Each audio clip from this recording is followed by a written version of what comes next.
looking for here? What changes do you see? What changes do you see? Do you see any changes? Let me ask you a question. How did you determine where to tie these strings? Was it important where they were tied? Yeah. Okay, why? Tell me why. Somebody tell me why. What's the first thing that we know about the wind here? It's not blowing. Not blowing. Was that the same thing that happened last week? With the expanded learning time in science, we can do extension activities that we couldn't do before, and more hands-on projects.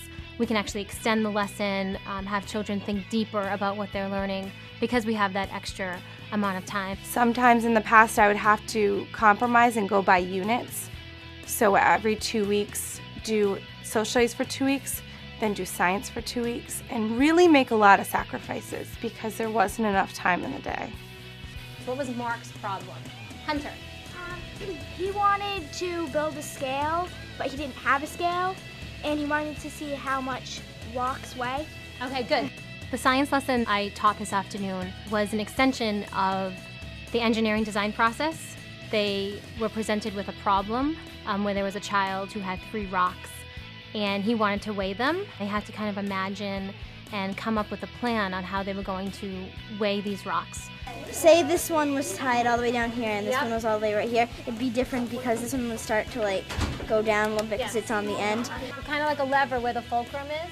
Obviously your experiment works, it seems successful. If you can improve anything, what would it be? I think doing this type of science work definitely gives students a greater opportunity to practice the skills they'll need for the 21st century.